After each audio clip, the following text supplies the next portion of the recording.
Friends, network marketing के अंदर में हर व्यक्ति आता है, आके काम करने का प्रयास करता है। कुछ लोग कमाते हैं, कुछ लोग नहीं कमाते, कुछ लोग आके चले भी जाते हैं।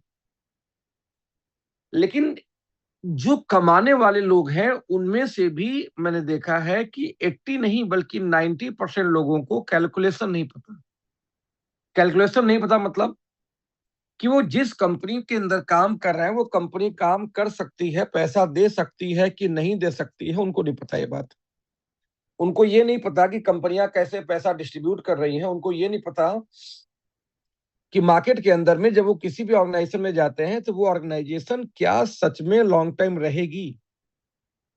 आप किसी कंपनी का प्रेजेंटेशन देखते हैं, प्रेजेंटेशन देखने के बाद आपने काम स्टार्ट कर दिया और 6-8 महीने बाद मालूम हुआ कंपनी ने प्लान चेंज कर दी, फिर 4 महीने लगा फिर प्लान चेंज कर दी। अच्छा, कोई कंपनी जो प्लान चेंज कर रही है, बार बार लगातार प्लान चेंज कर रही हो पैसा बढ़ाने के लिए, एक ऑप्शन। और एक है कंपनी प्लान चेंज कर रही है कंपनी का पैसा बचाने के लिए, क्योंकि उनको लगता है कि हमारी कंपनी पैसा बांट नहीं पाएगी, तो एक काम करते प्लान को बदल देते हैं। दो वजहें हो सकती हैं। अब मान लो कोई कंपनी बार बार प्लान चेंज कर रही हो पैसा बढ़ाने के लिए प्लान में, तो उससे पूछा जाए कि भाई साहब कौन सा प्लान डिजाइन किए थे कि आपको कैलकुलेशन नहीं था। इंडिया की टॉप मोस्ट जो कंपनीज हैं, बड़ी बड़ी कंपनियां हैं, उन्होंने भी एक एक साल में दो दो बार प्लान चेंज किया है। जो टॉप क्लास नंबर 1 नंबर 2 के रेस्ट में बात कर रहा हूं, एक साल में 2 बार प्लान चेंज किया है। सवाल ये पैदा होता है कि आपने साल भर में 2 बार नौबत क्यों आई। क्या आप इतना कैलकुलेशन नहीं कर सकते थे कि कितना पैसा दिया जाए कि जो बेटर हो, जो इजी हो, जो आसान देना, जो हम दे पाए। सेम टाइम में ऐसी बहुत सारी कंपनियां हैं जिन्होंने प्लान चेंज किया कई बार। क्यों चेंज किया? क्योंकि जितना प्लान बना दिया वो बांट नहीं पा रहे थे। तो आज हम थोड़ा सा डीपली तो नहीं बोलूंगा, लेकिन हाँ, ये जो बताना चाहूंगा कि आज हम समझेंगे कि कंपनियों का, कोई भी कंपनी कैसे पैसा डिस्ट्रीब्यूट करती है। आज हम ये समझने वाले हैं, राइट फ्रेंड्स। तो ये समझने के लिए सबसे पहले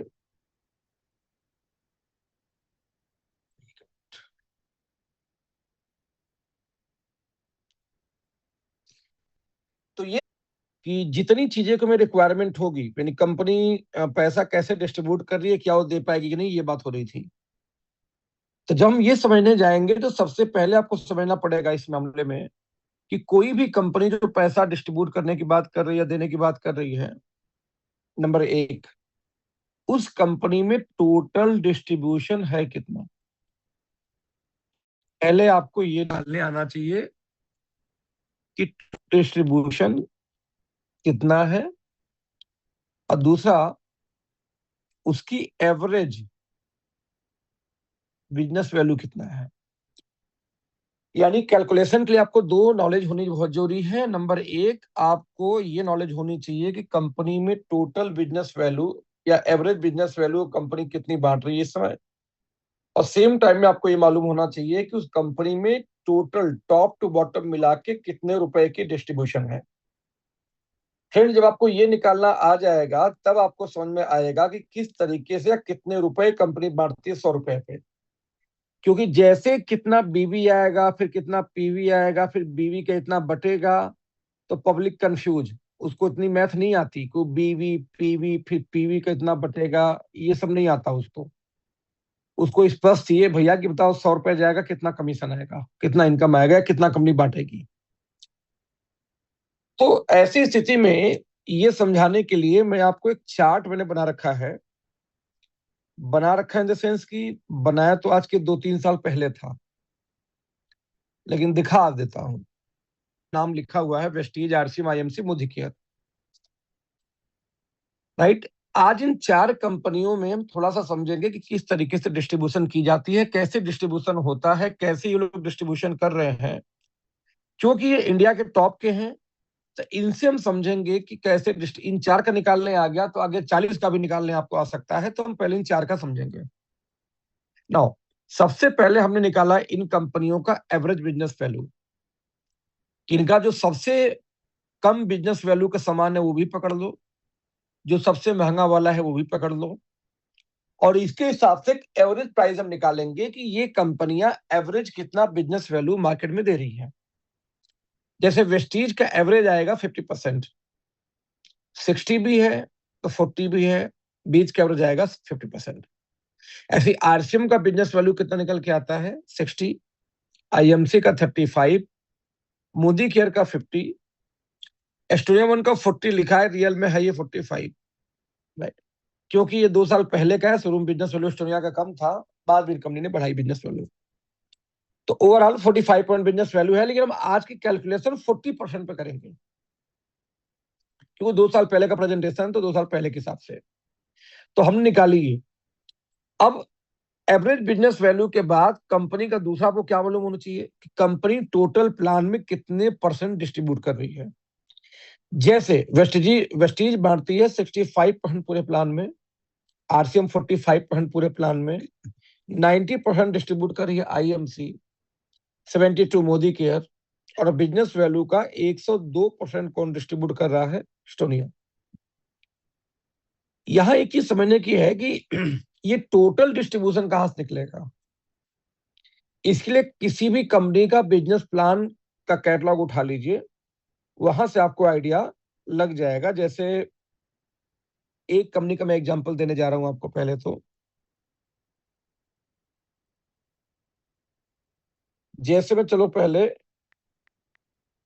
पहले क्या मेरी वेबसाइट स्क्रीन है मेरा, तो एक नंबर 10 से 20% लिखा हुआ है सेविंग ऑन कंजप्शन, इसको हटा देते हैं बिकॉज ये सेल्फ कंजप्शन एमआरपी डीपी का अंतर है। परफॉर्मेंस बोनस लिखा है 5 से 11%, अगेन ये वैसे गड़बड़ लग रहा है, कोई बात नहीं, 11%। ब्रॉन्ज डायरेक्टर लिखा है 4% +4, ठीक है। प्लस यहाँ पे लिखा हुआ है बिजनेस बिल्डिंग बोनस 14%, तो 14 इसमें बांट रही है। +3 लिखा है आपका टीम बिल्डिंग बोनस, 3 रख लिया। प्लस लीडरशिप ओवरराइड बोनस लिखा है 15, 15 जोड़ दिया। +3 travel fund, +5 car fund, plus house fund 3 है, +2% का एलीट बोनस, टोटल मिला दो 60 यहाँ हुआ।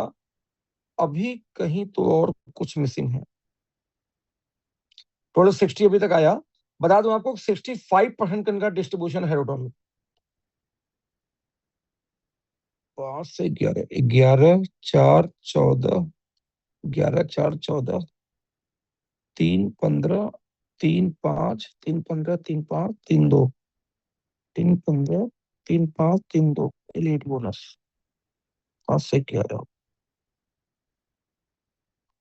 कहीं ना कहीं कुछ मिसिंग है, 60 नहीं 65 है। ये ब्रोशर या कैटलॉग पुराना है या क्या है, भगवान जाने।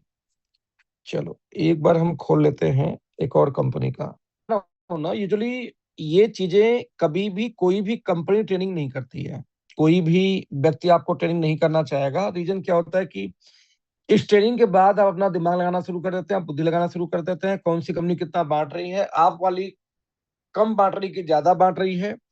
इस चक्कर में लोग इधर उधर की चीजें सोचना शुरू कर देते हैं। इस वजह से कंपनियां और इवन अपलाइन ये ट्रेनिंग देने का प्रयास नहीं करती, ना ही देना चाहती है। और यही रीजन है कि बहुत सारे लोग हमारे आप में के बीच में से ऐसे हैं जो कि ऐसी कंपनी बार बार चुनाव करते हैं जो कंपनी रियल में चल नहीं सकती।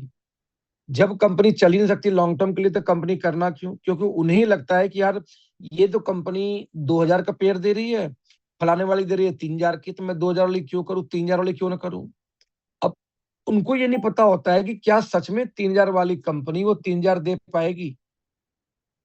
और उस कैलकुलेशन के चक्कर में इंटायर लाइफ क्या होता है कि वो कंपनी साल साल भर में, 1.5 साल में बदलते रहते हैं। क्योंकि वहां जाने के बाद में कंपनियों ने कुछ ना कुछ कहानी शुरू करनी है। वो कहानी क्या होती है और कहानी कैसे बनाई जाती है वो भी आज हम डिस्कस करेंगे। जैसे टॉप लीडर जो होगा उसकी आईडी को सस्पेंड करना, कोई ना कोई बहाना, कोई ना कोई तरीका ढूंढा जाएगा आईडी ब्लॉक करने का। क्योंकि टॉप अपलाइन की यदि आईडी ब्लॉक की गई तो मोटा पैसा 20 लाख, 30 लाख, 50 लाख महीने का बच जाता है, किसी कंपनी को करोड़ों बच जाता है ना। इंडिया के जो आज अभी लाख 1.5 लाख लोगों का जो सेमिनार की कंपनी ने अभी 2 महीने पहले, उसमें भी उन्होंने टॉप आईडी ही ब्लॉक कर रखी है। जो टॉप जिन्होंने मिलकर कंपनी खोली, जो फाउंडर थे, उन्हीं की आईडी ब्लॉक कर रखी है।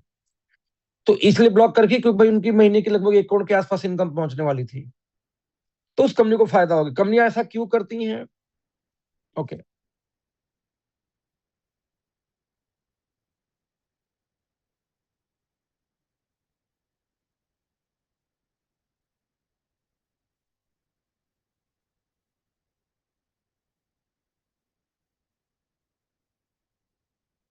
ओके, नाउ ये रही आपकी कंपनी का डिस्ट्रीब्यूशन।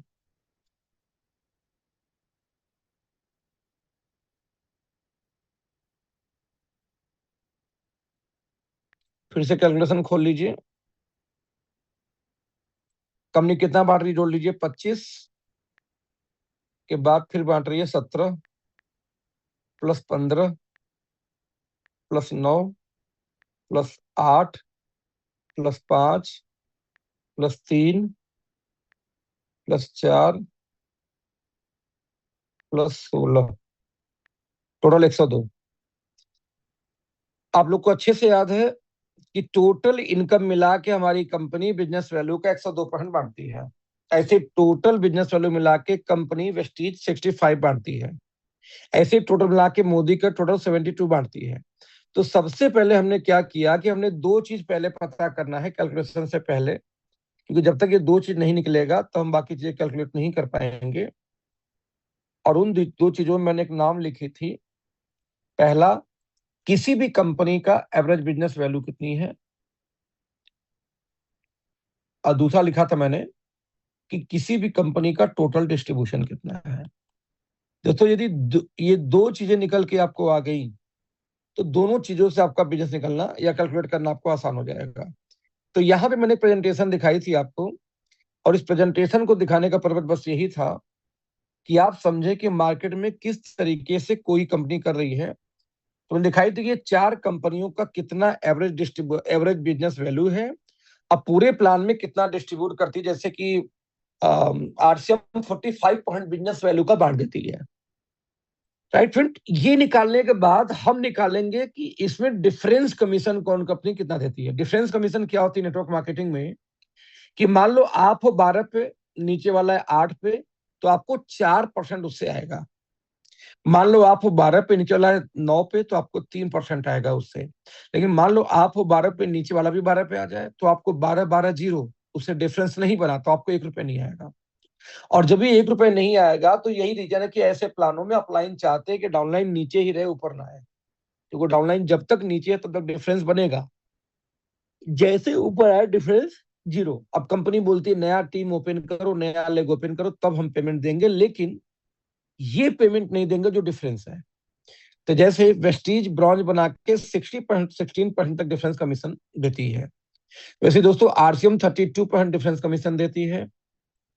वैसे ही आपको देखेंगे तो 47% आ जाता है आईएमसी में। हालांकि उन्होंने प्लान चेंज किया, बाद में फिर चेंज किया है, तो उनमें थोड़ा सा कम भी आता है।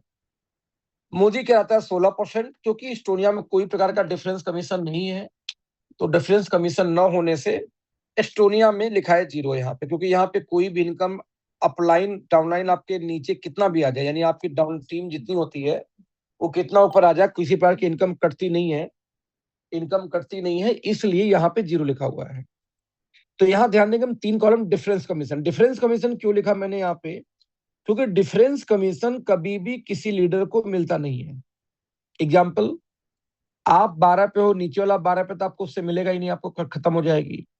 आप 16 पे, नीचे वाला 16 पे, आप 21 पे, नीचे वाला 21 पे, तो ये पैसा नहीं मिलता। तो हमने क्या किया, टोटल डिस्ट्रीब्यूशन में से डिफरेंस को निकाल दिया, क्योंकि आगे चल के तो मिलना है नहीं है। तो 65 में से 16 निकालेंगे तो 49% बचा लीडरों के लिए वेस्टीज में।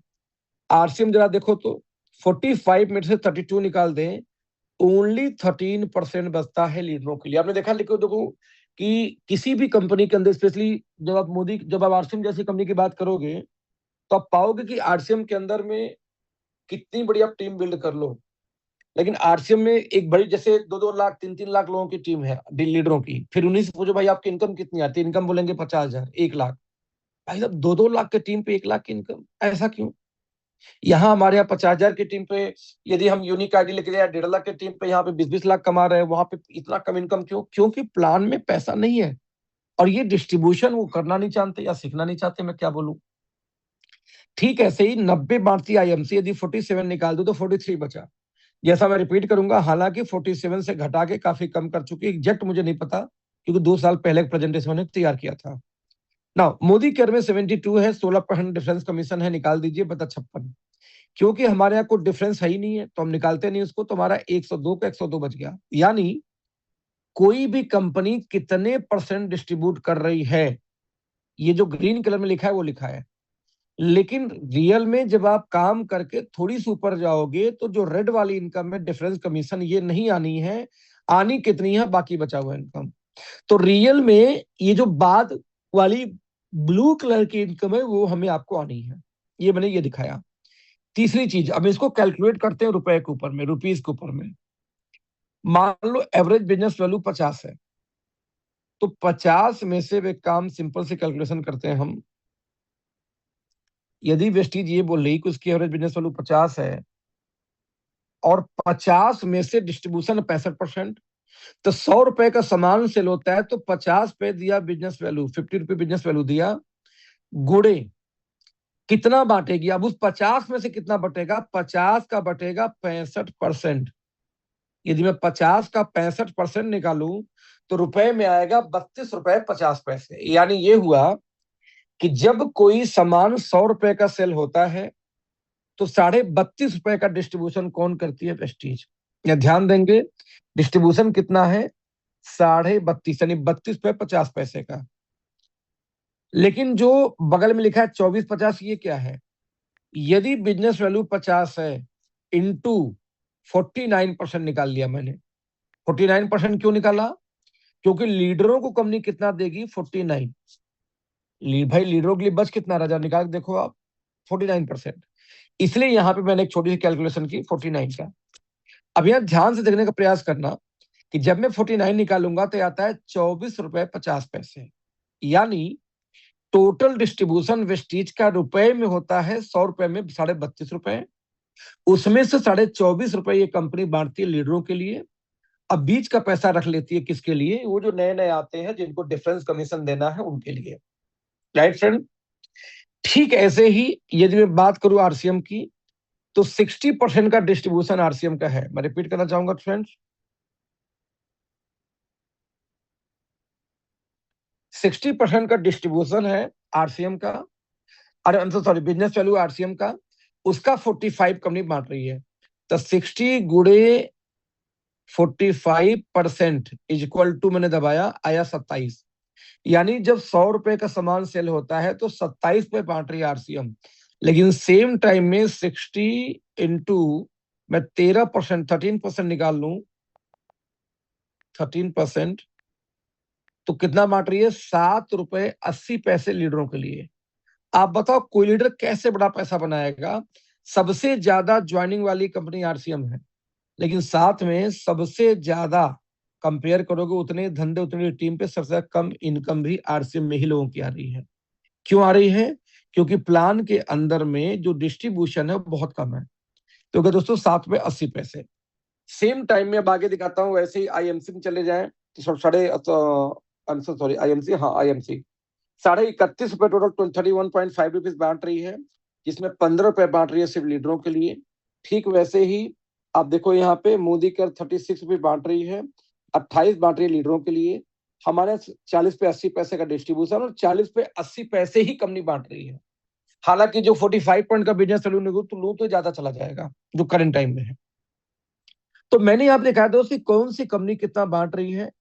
अब असली मजा अब आता है दोस्त कि कौन कितना बांट रहा है उससे मतलब नहीं है, वो पैसा लेने के लिए उन कंपनियों में आपको क्या टारगेट दिया जाता है। देखो वेस्टीज में आपको 16 लेग चलानी होगी, 16 टीम चलानी होगी, तब कंपनी के टॉप पे जाओगे। जब तक किसी कंपनी के टॉप पे आप नहीं पहुंचते आपको कभी भी पूरी इनकम नहीं आती। आप इमेजिन करो कि जब आप कंपनी के टॉप पे गए ही नहीं, टॉप रैंक, तो पूरी इनकम आई नहीं। अब सवाल यह है कि टॉप रैंक पे कितने लोग हैं। यानी आज उठा लो, एमवे के टॉप रैंक पे भारत में कोई नहीं पहुंच पाया आज तक। राइट। फॉरएवर के टॉप रैंक पे भारत में कोई नहीं पहुंच पाया आज तक। जब पहुंच ही नहीं पाया तो पूरी इनकम किसको आ रही भाई साहब, पूरी इनकम तो किसी को आई नहीं रही फिर तो। और हम बात करें कंपनी बहुत पैसा बांटती है, एक लॉलीपॉप भी तो दिया जाता है ना कि भाई इतना बांट दिया इतना बांट दिया, तो पैसा बहुत बांट रहे हैं। ऐसे ही आप उठा के एक स्टेज और चले जाओ कि मतलब वेस्टीज की एग्जांपल ले लेते हैं कि टॉप रैंक पे कितने लोग हैं। जब वो डीयूसीडी जो उनका हाईएस्ट रैंक है, जब उसको बुलाया जाता है तो भाई साहब स्टेज पे 150 लोग 100 लोग भी खड़े नहीं होते एक साथ। यानी 100 लोग भी टॉप रैंक पे मेंटेन नहीं है वहां पे। आज 22 साल हो गया कंपनी को धीरे धीरे। और जब तक टॉप रैंक पे नहीं जाते, ये जो लिखा है 24.5 रुपए, ये पूरा का पूरा पैसा तो उसी को मिलेगा ना, आखिरी पैसा तक, जो टॉप रैंक पे जाए। जब टॉप पे आप गए नहीं तो पूरा पैसा कहां से आएगा? समझने की बात ये है। आप देख लो अच्छा, इसमें 6 से 16 लिखा हुआ है। अभी वेस्टिज ने प्लान चेंज करके 6 बदला था कि 6 लाख से भी कोई चाहे तो जा सकता है टॉप रैंक पे। तो 6 लाख से टॉप रैंक पे जाने के लिए कंडीशन लगाई है कि बिजनेस कम से कम होना चाहिए 3.3 करोड़ के आसपास। 10 लाख पीवी मांगते हैं, 10 लाख पीवी इंटू 33 करेंगे तो उनका रुपए में आएगा 3 करोड़ 30 लाख। यानी कि 3.25 करोड़ का बिजनेस जब एक महीने में होगा, तब जाके आप कंपनी के टॉप रैंक पे जा पाओगे। ये हालत है। अब ठीक वैसे ही आप उठा लो जैसे आरसीएम को। आरसीएम बोलती है कि टॉप रैंक का जो उनका हाईएस्ट टारगेट है, उसके लिए 50 करोड़ की आपकी मैचिंग करनी पड़ेगी। ध्यान देना, 50 करोड़ की, अब तो सॉरी 25 की मैचिंग करनी, टोटल 50 करोड़ है। 25 करोड़ करेंगे एक महीने के अंदर में, तब जाके कंपनी पे टॉप रैंक पे जाएंगे। 25 करोड़ एक महीने में करने वाले कोई है नहीं अभी तक। कितने लोग करेंगे? ठीक वैसे ही 6 लेग आपको एक्टिव चलानी है आईएमसी के अंदर में, 14 लेग आपको चलानी है मोदी केयर के अंदर में। हालांकि मोदी केयर का प्लान भी चेंज हुआ है अभी बीच में। और आपको वहीं पे 2 टीम में सिर्फ 1,30,000 बिजनेस वैल्यू कर दो। मैं कर रहा हूं 30,000 बिजनेस वैल्यू आप जो मेंटेन कर रहे हो ना, 7 दूनी 1,20,000, है ना।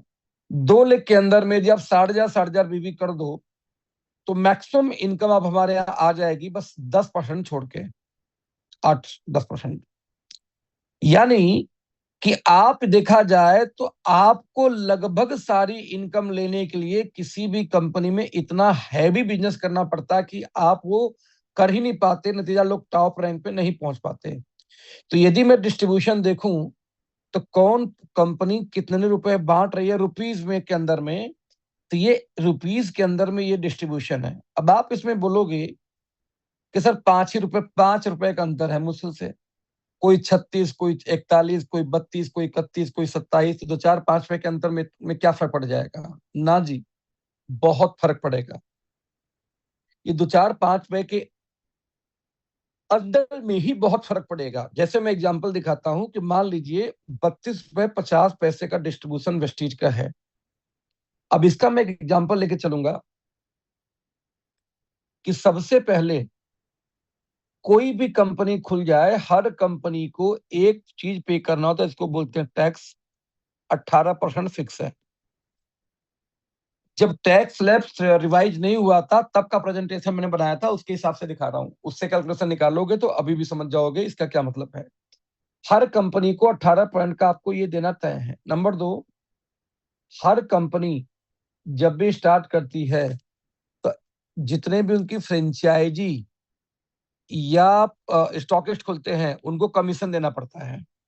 वो 10% आराम से खर्चा आ जाता है। जैसे सीएनएफ को मेंटेन करना है जो स्टेट पे ले जाएगा, फिर फ्रेंचाइजी को देना है कमीशन, तो ये सब मिला के 10% का डिस्ट्रीब्यूशन कोई भी कंपनी स्टॉकिस्ट कमीशन में कर देती है। तीसरा जो खर्चा किसी कंपनी को होता है वो है कंपनी का ट्रांसपोर्ट, रॉ मटेरियल से लेके सप्लाई चेन से लेके डब्बे तक का, एक्सपायरी प्लस डैमेज, टूट फूट गया, ट्रक पलट गई, बारिश हो गई, कार्टन भीग गया, वगैरह वगैरह। 10% का दोस्तों खर्चा कंपनियां यहाँ निकाल लेती हैं।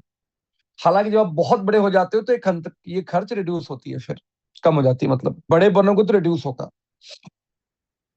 नाउ, तो इस हिसाब से देखा जाए तो कितना 38, 18-10-10 यानी 38 रुपीज का किसी भी कंपनी को फिक्स एक्सपेंस करना है, वो चाहे स्टोनिया हो चाहे आप अपनी खुद की खोल लो, ये फिक्स एक्सपेंस है। अब सवाल यहाँ पे ये होता है कि मान लो 32 रुपए 50 पैसे बांट रही है वेस्टीज, ठीक है, इसमें से 38 रुपीज तो कंपनी का फिक्स एक्सपेंस है, एफएक्स और एफई एक्सपेंस है। तो 8 2 10 3 3 6 1 7, यानी 70 रुपए 50 पैसे का डिस्ट्रीब्यूशन टोटल टैक्स वैक्स मिला के 70 रुपए कंपनी को खर्च करना पड़ता है प्लान के अंदर में बचा 30 रुपए, उस 30 रुपए में कंपनी को सामान तैयार करना है, उसको बेचना है 100 रुपए का, कि 100 रुपए का वर्थ लगे। आराम से कभी 20% में सामान बनाएगी, 10% का प्रॉफिट ली, आराम से कमी निकल सकती है, तो आराम से बढ़िया प्रॉफिटेबल है। वहीं पे लेते हैं मोदी केयर का, 36 रुपए डिस्ट्रीब्यूशन है, 38 रुपए का फिक्स आपका हो गया क्या एक्सपेंस। 38 कौन सा जोड़ रहा हूँ आप लोग ध्यान देना, ये जीएसटी स्टॉकिस्ट ट्रांसपोर्टेशन को मिला के 38 रुपए का खर्चा आता है किसी भी कंपनी का। तो जितना उन्होंने प्लान में बांटा वो, और जितना खर्चा वो निकाल दें, 8 6 है ना, 14 3 3 6 7, तो ₹100 में 74 रुपीज बांट देते, टोटल खर्चा कंपनी का यहाँ आता है। मोदी केयर का ठीक वैसे निकालो अपनी कंपनी का, एस्टोनिया का। मान लो हम कहते हैं 40 पे 80 में इसको 41 लिखता हूँ, 41 रुपए, 40 पे 80 पैसे है ना, 41। और साथ में 38 का मैं खर्चा मान लूं, तो 8 1 9 4 3 7, यानी 79 तो कंपनी का खर्च हो गया 100 रुपए में। बचा कंपनी के पास कितना, 21 रुपए, है ना। अब 21 रुपए में कंपनी को सामान भी तैयार करनी है, प्रॉफिट भी कमानी है। अब जरा सोचो कि कैसे कंपनी हाई क्वालिटी के प्रोडक्ट भी तैयार करेगी और आपको प्रॉफिट कैसे देगी।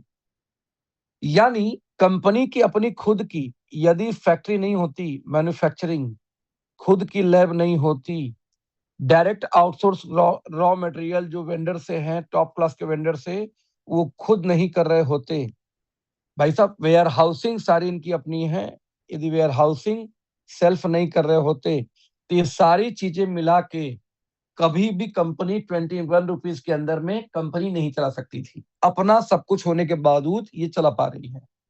ये आपको क्यों बता रहा हूं कि कल के डेट में कोई कंपनी आए, बोले कि हम तो 50% बांटते हैं, ध्यान देना, अभी तक हम 15, अभी तक हम 35 10 इनकी बात कर रहे थे, कोई कंपनी ये बोल दे कि भाई मैं तो 50 बांट रहा हूं, तो सवाल पैदा ये होता है कि क्या सच में वो कंपनी 50% का डिस्ट्रीब्यूशन कर सकती है। क्योंकि हमारा पर्पज, पहला उद्देश्य क्या है इस मीटिंग का, आपको ये समझाना क्या पॉसिबल है, क्या कहानियां हैं। मान लेते कोई कंपनी ये बोले कि 100 रुपए में 50 पे हमारी कंपनी बांट देती है, हमारा प्लान का डिस्ट्रीब्यूशन आपसे भी ज्यादा है, तो उससे एक सवाल पूछना, भाई 50 बांट देगी, 38 का फिक्स खर्च है, तो आपका ये हो गया 88। 100 रुपए में से 88 का तो कंपनी ने सामान बनाने में, बांटने में लगा दिया। 12 रुपए में ऐसी कौन सी सामान बनेगी जिसको 100 रुपए का बेचा जा सकता है, बताओ। अब ये प्लान फर्जी है, अब ये प्रोडक्ट डुप्लीकेट देंगे, कोई मतलब नहीं है। यानी कंपनी ज्यादा दे रही है इससे मतलब नहीं है, क्या वो कंपनी दे पाएगी इससे मतलब है। कैलकुलेशन क्या बोलता है, क्या वो दे पाएगी इससे मतलब है। तो यहां पे जो मैंने दिखाने का प्रयास किया कि जो सबसे परफेक्ट प्लान बता दूं आपको, यदि डिस्ट्रीब्यूशन की बात किया जाए, जो मेरे निगाह में है, यदि कोई कंपनी लेस देन 35% डिस्ट्रीब्यूट कर रही है, तब मैं इसको बोलता हूं लो डिस्ट्रीब्यूशन। यदि कोई कंपनी 35% से ज्यादा बांट गई है, तब मैं इसको बोलूंगा बैलेंस डिस्ट्रीब्यूशन। नहीं नहीं, 35% के इक्वल टू 35% के आसपास, तो इसको मैं बोलूंगा बैलेंस डिस्ट्रीब्यूशन। यदि कोई कंपनी मोर देन 45% बांट रही है, तब मैं इसको बोलूंगा हाई डिस्ट्रीब्यूशन। अब सवाल पैदा ये होता है कि जैसे मोदी केयर सबसे आइडियल पे बैठी हुई है मेरे निगाह में, 36% का डिस्ट्रीब्यूशन है, जो कि बैलेंस से ज्यादा है लेकिन हाई से कम है, 35%। और मैंने आपको यही दिखाया था कि 35 बांट रही है और 30 पे खर्चा है, तो सब मिला के 3 3 6, सॉरी 38 खर्चा है, तो 8 5 13 और 3 3 6 60, 73 रुपीज कंपनी निकाल रही है। आराम से जितना बचा उसके पास में, उससे कंपनी बड़ा काम कर पाएगी, दैट इज 27 रुपीज। तो मैं यहाँ रिपीट करना चाहूंगा, सबसे पहले दोस्त डिस्ट्रीब्यूशन समझो कि कोई कंपनी रियल में प्लान में कितना बांट सकती है। तो 40 42 से ज्यादा बांटना पॉसिबल नहीं है।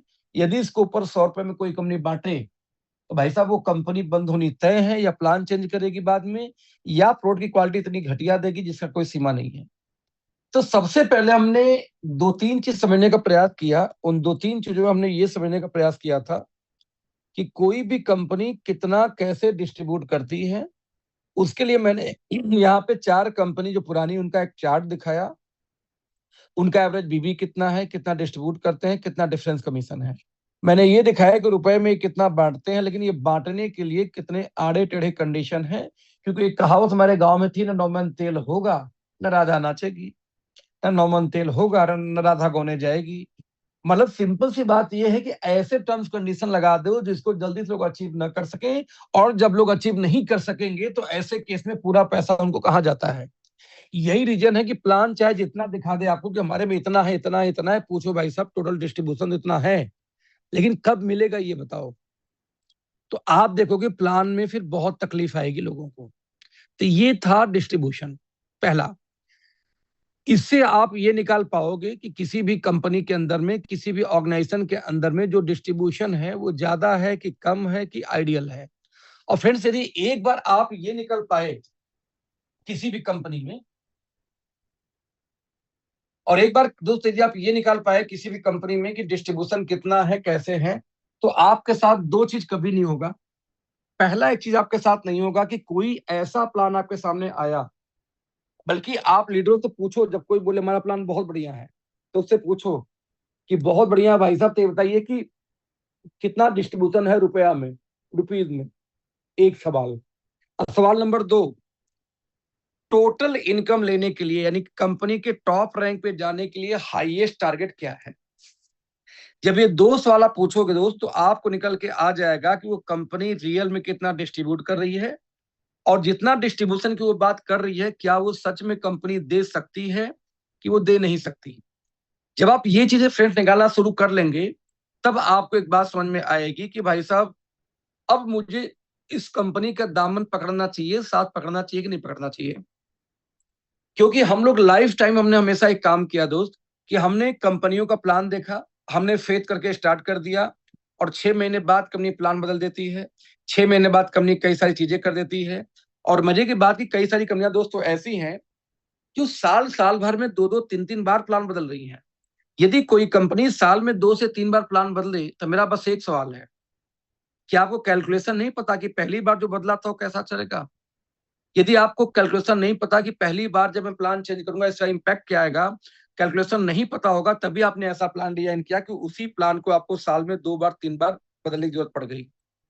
तो कहीं ना कहीं कैलकुलेशन की समस्या है। तो आपको ये समझना होगा कि जब हम आप किसी कंपनी में काम कर रहे होते हैं, तो कंपनी कितना दे रही उससे मतलब नहीं है, क्या वो दे पाएगी इससे मतलब है, क्या वो दे पाएगी इससे मतलब है। सेकेंड जो पार्ट इस कैलकुलेशन का हो सकता है, जो नेक्स्ट वीक में कभी आऊंगा तो लूंगा, वो ये हो सकता है कि बाइनरी प्लान जनरेशन प्लान में डिफरेंस क्या होती है। आप जैसे बहुत बार कैरी फॉरवर्ड अच्छा है कि बुरा है, कि कैरी फॉरवर्ड होने से क्या तकलीफ आती भाई, क्यों नहीं एस्टोनिया लगा देती, क्यों नहीं वेस्टीज मोदी के आरसीएम एमसी फार्वर हर्बल, ये सारी सारी कंपनीज क्यों नहीं आज के डेट में कैरी फॉरवर्ड लगा पाई आज तक।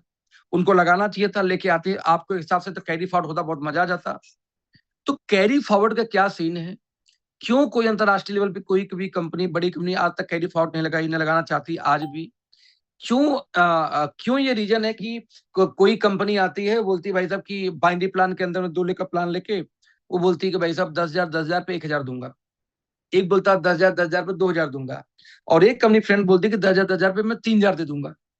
अब यूजुअली जो आम आदमी नेटवर्कर वो क्या करता है कि 10,000 में जो 3,000 देगा वहां भागेगा। उसको लगता है यार इसकी डिस्ट्रीब्यूशन अच्छी है, मैं तो इस कंपनी में काम करूंगा। लेकिन क्या वो कंपनी सच में उस पैसे को बांट सकती है? This is the question. Question ये कभी नहीं था फ्रेंड्स कि कौन सी कंपनी का प्लान कैसा है। सवाल पैदा ये होता है कि जब वो कंपनी बोलती है कि मेरे प्लान में ये तो बहुत शानदार प्लान है, तो एक छोटी सी कैलकुलेशन निकालो कि क्या पॉसिबल है कि ये कंपनी वो पैसा बांट पाएगी। यदि वो कंपनी पैसा बांट ही नहीं सकती तो वैसा प्लान करके हम क्यों करेंगे। समटाइम लोग मुझसे मिलते बोलते अखिलेश जी आपके प्लान में पैसा कम है। अभी हंसी का भाई कि कल हमारे टीम में एक लड़का है ऋषभ, उसने किसी को कॉल किया, तो कॉल करने के बाद मुझसे बोला कि सर आपके टीम में पैसा बहुत कम है प्लान में। तो बोला सर एक बात हो, 30,000 की मैचिंग में 15-20,000 तक की इनकम आ जाती है, आप कभी अच्छा तो है। बोला, नहीं तो 30,000 की मैचिंग में 15-20,000 तो आती है, कम तो है। अब हम हंस रहे थे, एक्चुअली में आप भी जानते हो कि 15 से 20,000 नहीं आएगा किसी भी प्लान में, इंक्लूडिंग एस्टोनिया में। 30,000 की मैचिंग में 8 से 10,000 की इनकम हमारे आती है, राइट? 8 से 10,000 की इनकम। लेकिन हम ये दिखाते हैं कि 30,000 की मैचिंग में 10,000 की इनकम आ गई, इसके बाद में आपका वेलकम बोनस भी आएगा, इसके बाद में आप 70% का रिटेल मार्जिन भी कमा सकते हो। तो तीनों को जब हम जोड़ेंगे तो तीनों मिला के आप 15 से 35,000 तक की इनकम लोग कमा लेते हैं 30,000 की मैचिंग पे। हम ये समझाते हैं कि किस तरीके से बॉटम को हमारी कंपनी ने ज्यादा पैसा देने का प्रयास किया है। अब वो इंसान बोल रहा है कि 30,000 की मैचिंग में 20,000 की इनकम है, कहाँ पैसा है? उस व्यक्ति के पास बताऊं जीरो नॉलेज है कैलकुलेशन की, जीरो। यदि आज एस्टोनिया के प्लान को लेकर कोई मुझसे मिला होता, समझाए बिना मुझसे बोलता कि 30,000 की मैचिंग में यहाँ पे 21,000 का भी चेक बनता है, तो मैं बोलता प्लान ही फर्जी है, ये पॉसिबल ही नहीं है। वेलकम बोनस पता है, इसलिए पता कि नहीं दे सकती है। तो समझने का प्रयास है कि कैसे 2 लेग में पैसा बांटा जाता है, जनरेशन में कैसे पॉइंट की वैल्यू निकाली जाती है, किस तरीके से कैरी फॉरवर्ड नहीं क्यों है, कैरी फॉरवर्ड होना चाहिए था तो नहीं क्यों है, क्यों नहीं रखा कैरी फॉरवर्ड किसी भी वर्ल्ड क्लास के जनरेशन कंपनी ने। तो ये सारी डिस्ट्रीब्यूशन हम कैलकुलेशन करेंगे जब अगली बार मुझे मौका मिलेगा अगले पार्ट में, क्योंकि 2 पार्ट, एक ट्रेनिंग 2-2.5 घंटे की कैलकुलेशन की जाती है, बहुत इजी तरीके से लेके चले तो। सो अपना मानना ये है कि वो चीजें हम तब समझाएं जब आप प्रॉपर तरीके से रेडी हो जाए। तो पहले आप प्रैक्टिस ये करोगे कि इस पूरे हफ्ते में कम से कम 10 कंपनीज का कैटलॉग खोजो, टोटल प्लान में कितना बांट है, डिस्ट्रीब्यूशन निकालो खुद से, और निकालने के बाद उसके किसी लीडर से पूछो आप कि सर आपकी कंपनी में डिस्ट्रीब्यूशन कितने % है टोटल प्लान में, राइट? ये एक काम करो। नंबर 2, किसी कंपनी की एवरेज बिजनेस वैल्यू कितनी है, तो आप कैलकुलेशन करो। अब मैं चाहूंगा कि अपने अपलाइन को, जो लोग मुझे जानते हैं, मुझे डायरेक्ट भेजें व्हाट्सएप पे कि सर मैंने 3 कंपनी का सर्च किया प्लान, इन 3 कंपनी में टोटल इतना डिस्ट्रीब्यूशन। चलो मैं काम करता हूँ, एमवे उठा लो आप लोग, फॉरवर्ड उठा लो आप लोग, एमवे फॉर एमआई लाइफस्टाइल उठा लो आप लोग, टोटल प्लान के, यस, ये 3 कंपनी उठा लो। इन 3 कंपनियों का आप टोटल डिस्ट्रीब्यूशन बीबी कितना है, रुपए में कितना आएगा, और एवरेज बीबी कितना है, निकाल के बताओ। ये होमवर्क आपके लिए, इसको हल्के मत लेना, इस प्रैक्टिस को करो। जब इस प्रैक्टिस को करोगे तो आपको फायदा ये मिलेगा कि नेक्स्ट मीटिंग जब मैं बताऊंगा तो उसकी कैलकुलेशन बहुत अच्छी समझ में आएगी, और उसके बाद से कोई भी व्यक्ति आपको उल्लू नहीं बना पाएगा, कोई व्यक्ति आपको ये नहीं दिखाएगा अरे मेरे में ज्यादा पैसा उनके में कम पैसा है। ये सारी चीज आपको समझाई जाएगी। सर बाइनरी में जहां पे 2:1 या 1:2 का रेशियो की बात कर रहे हो, जैसे कि AWPL में भी है ये चीज आई एम सो सॉरी, ये प्लान को बैलेंस करने के लिए बताई जाती है। जैसे मान लो 1:1, एक पे एक पेयर बना के आपको कुछ पेयर दिया जाए, राइट? सेम टाइम में 1:2 या 2:1 हो गया तो पावर से एक ज्वाइनिंग एक्स्ट्रा काटेंगे, यानी पावर से 2 ज्वाइनिंग काटेंगे, वीकर से 1 काटेंगे। देखो पैसा तो वीकर से ही आता है, लेकिन क्योंकि पावर से आप 2 काटते हो तो कहीं ना कहीं पावर कम होता है उसके लिए, इसलिए 2:1 1:1 किया जाता है।